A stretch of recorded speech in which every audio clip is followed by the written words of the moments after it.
We all think we know how much time we have, right? I mean, take a school year. It feels like this massive, almost endless stretch of time. But what if I told you that feeling is, well, it's pretty much just an illusion? Today, we're going to unpack the school year and find out how much time we really have to work with. So let's start with what I like to call the illusion of time. You know that feeling at the beginning of a big project or a new school year? It's like you're standing at the start of a long, open road. It feels like you have all the time in the world to get everything done. It's a nice thought for sure, but as we're about to see, it can get you into a whole lot of trouble. All right, let's have some fun with this. I want you to take a guess. How many actual instructional minutes do you think there are in a typical K through 12 school program? Just throw a number out there. Got one? Okay, you ready for this? The grand total, according to this model, is 47,385 minutes. Wow. I mean, that is a huge number. It sounds like you could teach just about anything with that much time on the clock.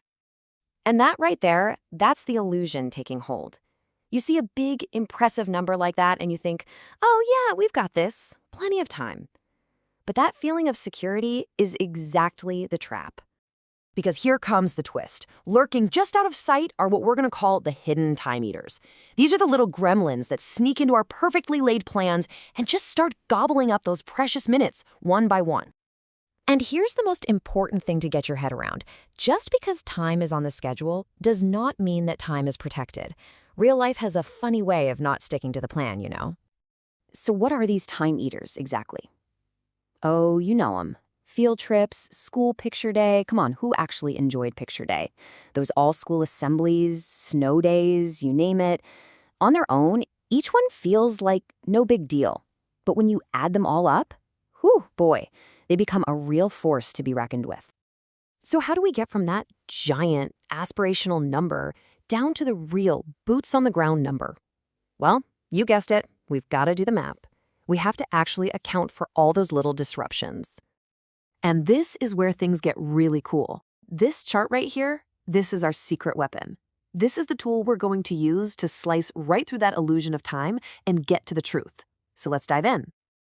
Now, to keep this simple, let's not try to digest this whole thing at once. We're just going to zoom in and focus on one single row to see how it works. Let's use middle school as our guinea pig. All right, the math itself is actually pretty easy. You start with a class that's 45 minutes long, you've got 5 of those a week, and in this particular model, we're looking at 27 weeks in the year. Multiply it all out and you get 18,225 minutes.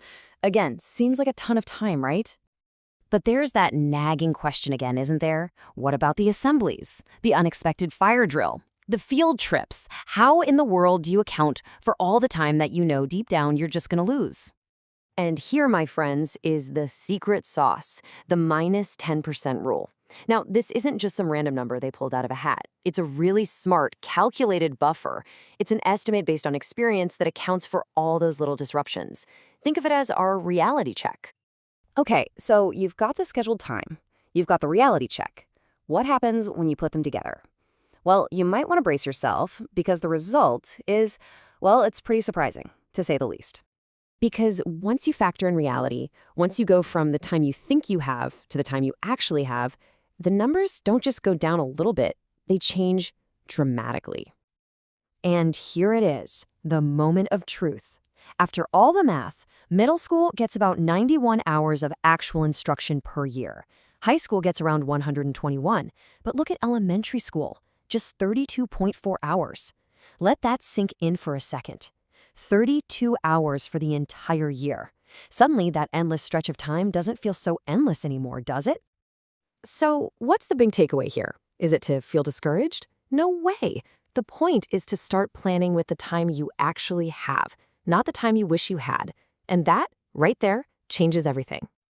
And you know what? This isn't just about teaching. Think about your own life for a second. Your job, your personal goals, the projects your team is working on. Are you planning with real, protected time, or are you still caught up in the illusion? This way of thinking is a powerful tool for literally anyone who wants to plan more realistically. So if there is one thing, just one thing you remember from all this, let it be this. Effective planning isn't about the time you're given on the schedule, it's about the time you actually, truly have. Once you can identify those hidden time eaters, you can start making real progress. And with that, I'm going to leave you with a challenge. Take a hard look at your own schedule, your own life. What are your picture days? What are your field trips? What are the hidden time eaters stealing your focus and your minutes? Go find them. I dare you.